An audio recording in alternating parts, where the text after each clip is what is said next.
Hi everybody, and welcome to another edition of my show, Around New Britain with Mayor Stewart, a show that updates you on the issues facing the city of New Britain. A big thank you goes out to Nutmeg TV for the opportunity and the technical assistance in bringing this program to you in your living room.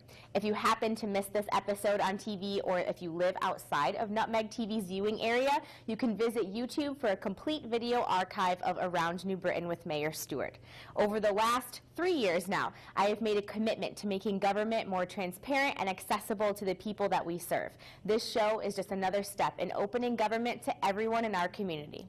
I want you to know that my office is always open to the people, especially to those that are seeking solutions to the problems that face them daily.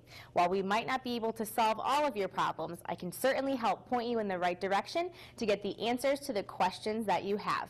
My office does this by email, by phone, through Twitter, Facebook, and the city website.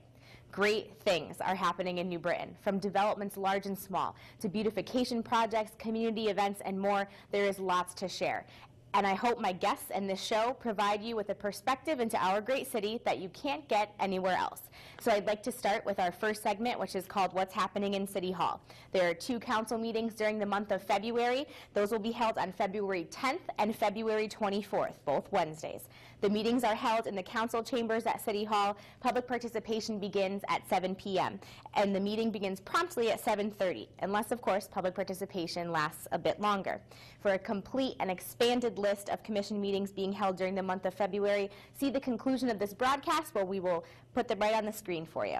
I have some city project updates I'd like to bring to you. I am pleased to announce that the city has received a $200,000 Brownfields grant from the state to help plan for future transit-oriented development around the East Main Street, Connecticut Fast Track Station. That's the station where City Public Works Yard is. What this grant will help us do is to make plans to relocate our Public Works Yard somewhere else in the city, and also look at reconfiguring the road construction there. It's a little dangerous right now, so we're very grateful for the opportunity to be able to start planning for that in the future. The city is currently seeking developers who want to play a role in transforming the former police station site on Columbus Boulevard into a vibrant mixed-use development area. This is a key site that sits right alongside of the CT Fast Track Main Street downtown station. It holds many, many development opportunities, and the deadline to submit proposals for that is February 11th. Work is continuing on Central Park thanks to the mild weather, and over the last month, new benches, pavers, lights, and granite edgings have been installed in the park. I look forward to the work to continue as long as the weather keeps cooperating with us, fingers crossed, and if you haven't had a chance to see it, I highly suggest you take a drive through downtown to check out the transformation of Central Park. Another reminder, now that we're in the winter months, is to not park your car on roadways that are listed as snow routes between the hours of 1 and 5 a.m. You can look for those signs designating these areas as emergency snow routes, because violation tickets are $100, and we certainly wouldn't want you to get one of those. A reminder to please stay inside during bad weather and stay off the roads. You can always call the non-emergency line at the police department at 826-3000 if you are concerned about an icy area, and we will be able to dispatch our public works crews to take care of it from there. We are now entering budget season. So currently, our Board of Finance and Taxation is meeting every Tuesday and Thursday night with each department to go over their budget requests for the 2016-2017 fiscal year. That year begins July 1st of 2016.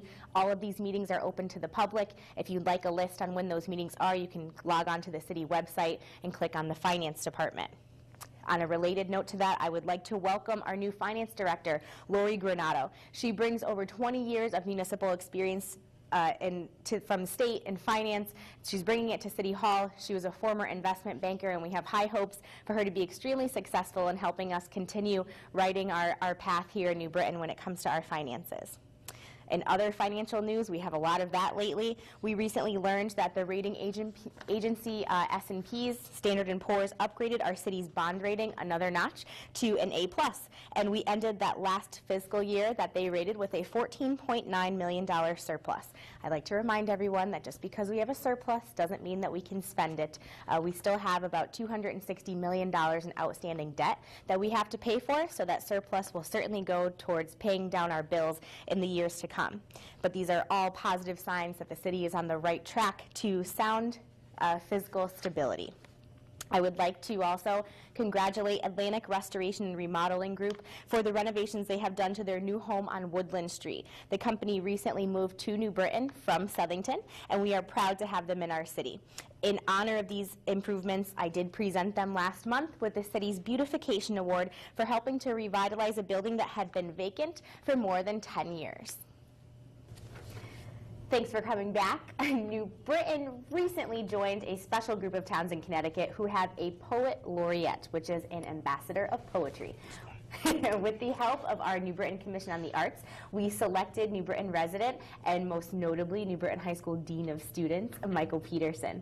Mr. Peterson, Mr. Peterson has a way with words. He has won the Connecticut Poetry Grand Slam 3 years in a row and has performed his poetry throughout the region. He made his first public appearance as the Poet Laureate on Inauguration Day in November, and he will be making many more appearances in the weeks to come, so try not to miss him. So I want to welcome to the show Mr. Peterson. Thank you for being with us today. Make the noise in the back.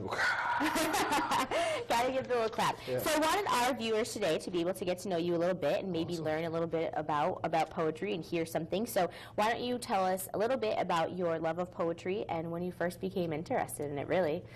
It's an interesting question, actually, because I think the interest came in high school where you had to write stuff for English classes and so on and so forth, but the love kind of zoned in and sunk in college when I was going through what I call the bitter breakup blues. Oh, sure. So we've all been there. Yeah. So I was caught up in my feelings and just wrote about it. And we happened to have an open mic on campus, and I went to the open mic and saw people reading. It's like, wow, I can do that. I read a poem, people liked it. It's like, oh, that's pretty cool. I wrote another one, people liked it. Wrote another one, people liked it. And I was like, wait a minute, you're really sad. All you're giving the people is this sad stuff. So I started to write some more positive stuff, and it was just, at the open mic one night, they had a feature who was a gentleman I had seen on television, and I took his card and I stalked him for like 3 months. I literally called him like maybe 4 times a week, just kind of like, hey, you know, I want to learn, show me how to do it. He invited me to New York and nice. Showed me the tricks of the trade, and it's kind of taken off ever since. I've done some pretty amazing things. That's really awesome. I mean, it's so great to have an ambassador of poetry such as yourself and somebody. That's such a big ambassador laureate. A poet laureate. And I have to admit, I didn't even know what a poet laureate was when it first came to us from the Arts Commission. I had no idea. But it's a pretty prestigious thing. And there's not a lot of communities around Connecticut that have it. There is, and after I was telling you before, I didn't realize it was that big of a deal. Like I saw the application in the newspaper, and it's like New Britain and poetry, and I was like, oh, well, that sounds like Michael Peterson. So I need to apply. And then I think everybody was tagging you on Facebook. Yeah, and I was like, well, and I'm very fortunate, and I thank you actually very, very much so for even granting me this opportunity. I'm going to do some.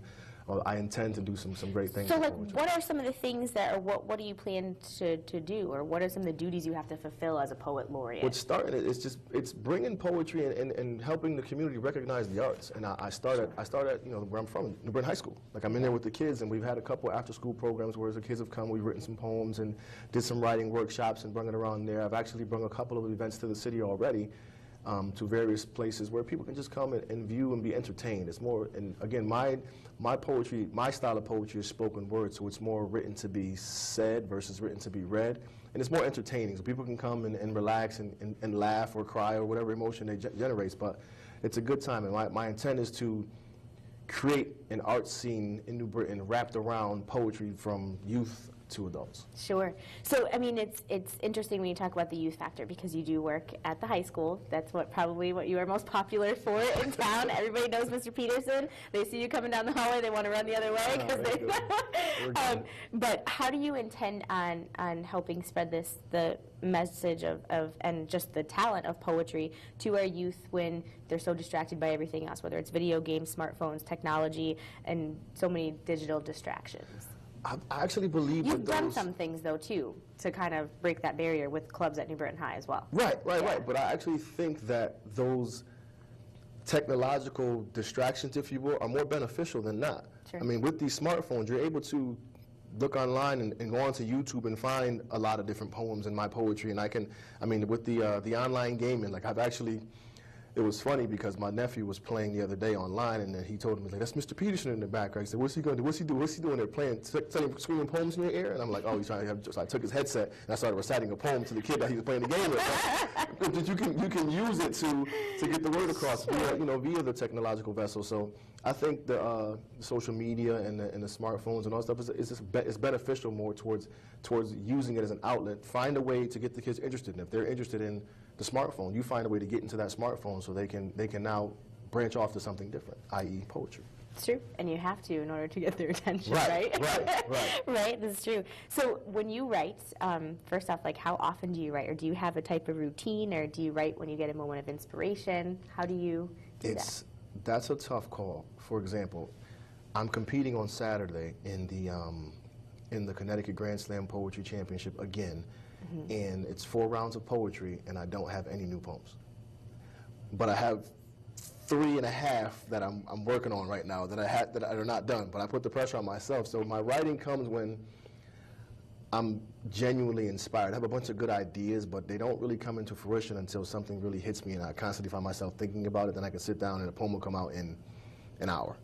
Wow. But now I'm struggling to, like, I have a bunch of ideas, so I write here and I write there, but none of them are really finished until one of them starts to weigh on me, and I'm like, okay, I got to finish this poem, and then it'll come out. But I try to write something down every day, at least just, sure. I have these ideas, and I write something down, look back at my notes, I'm like, oh, wow, that's cool, you can put that in this poem, and take that and put it in that poem. So I jot something down every day, but I'd say when the inspiration hits, it doesn't take me more than an hour to sit down and really get through a poem. That's great. So now you have a website where people can kind of Yes. It's recently, actually, don't judge me. It hasn't been updated in a while, but that's okay. It's chiefthepoet.com. My pen name is Chief. It was a nickname given to me in high school via football, and nice. I just attached the poet to it, kind of, because just to represent the poetry. So Chief the Poet, ChiefThePoet.com. and I encourage everybody to take a look at it. So. All right, you have to give the viewers a little something, a little piece of what you do. Okay. Public access channel. So I'll do a snippet. I'll do a snippet of one of my favorite pieces. It's called "Where I'm From," wrapped around just being here from New Britain and growing up here, and still trying to instill hope within these kids. So sure. Snippet. Here we go. Dun, dun, dun, dun. Can you like make it like a digital curtain come down and pop up or something? No.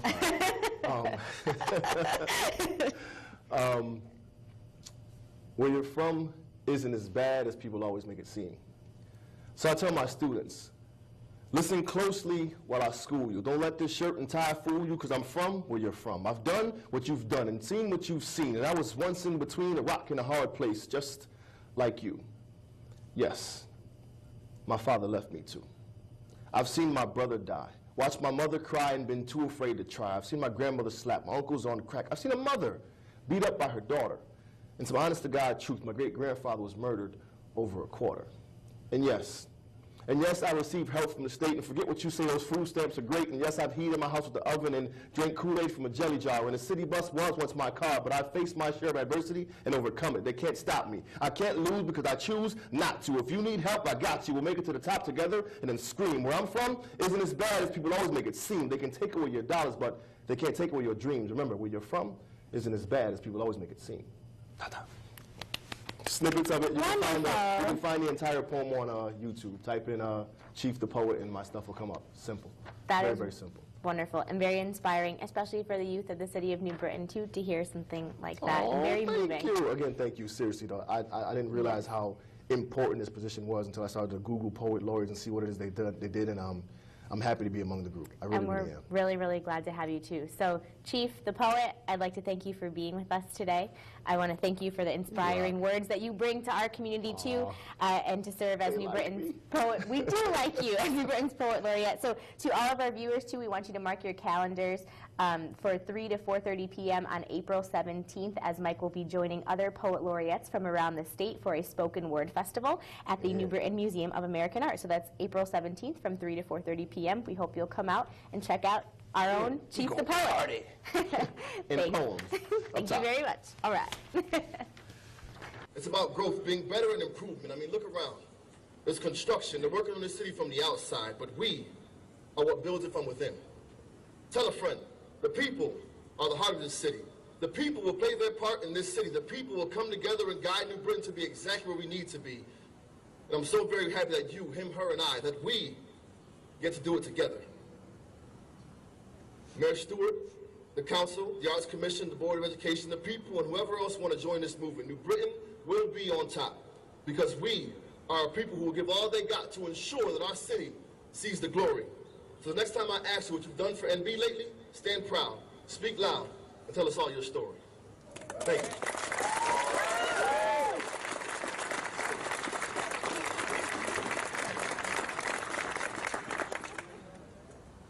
So before we go for the day, there are a few events that we have going on in the city during the month of February that I would like to share with all of you. Just a reminder that City Hall will be closed February 12th and February 15th in observance of Lincoln's birthday and President's Day. In some exciting news, Winterfest will hopefully be returning on February 12th from 11 a.m. until 3 p.m. at Walnut Hill Park. There's going to be lots of sledding, carnival games, music, food, and much more. Winterfest hasn't been held in 3 years due to problems with the weather, so we're really hoping that Mother Nature will cooperate with us this year. On February 12th, the New Britain Museum of American Art will host its Museum After Dark. Again, this time of year, it's a Mardi Gras themed event. You can explore the museum's galleries while listening to music, enjoying the company of friends, and much, much more. I always go with all of my friends. It's a blast. I highly recommend it. The event goes from 8 to 11 p.m. and tickets are $20 for members and $25 for non-members. On Saturday, February 13th, I'm so excited to be hosting another mayoral inaugural ball. That's going to be at Central Connecticut State University, and all of the proceeds from that go to benefit the Mayor's Trophy Charitable Fund. The Mayor's Trophy Charitable Fund was started quite some time ago by my father, Mayor Tim Stewart, and I am glad to be continuing the tradition of providing small grants to nonprofit organizations that benefit the children of New Britain. So tickets are $125 a person. The event begins at 6 p.m. And if you're interested in attending and joining us for what's sure to be a fun night, you can give my office a call at 826-3303. Our Parks and Recreation winter and spring brochures are now out. You can pick up a copy in City Hall in room 302 or visit nbparksandrec.org. There's something for residents of all ages. Just remember, it's not just for kids. There are trips to cities throughout New England. We have exercise classes, sports clinics, and much more, so be sure to check that out. And also, don't forget, even though it's wintertime, you can still stop by Stanley Golf Course throughout the winter months. Every Wednesday, Thursday, and Friday in February, from 11 a.m. to 1 p.m., if you stop in to use the driving range, you'll be entered into a raffle to win a 2016 season pass and other prizes when you purchase a bucket of balls for the driving range, which is heated and covered. Rebuilding Together of New Britain is a no-cost program that assists low-income New Britain homeowners with critical home repairs and maintenance. Some of you may know that formerly as Christmas in April. Now it's called Rebuilding Together New Britain. What they do is they provide maintenance and assistance to people who are unable to manage on their own. So they're currently accepting applications for a program called Safe at Home, and this is what that encompasses is fixing handrails in the houses or carpet removals, something redoing flooring, smoke and carbon monoxide detectors, and more. So the program is called Safe at Home, and they are currently accepting applications, with many of you watching might want to apply for. So for more information, they can be reached at 832-4389.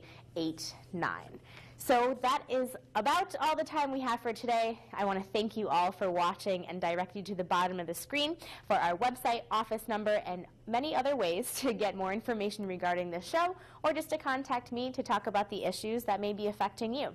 So I hope to see you all back next month in March for another edition of Around New Britain with Mayor Stewart.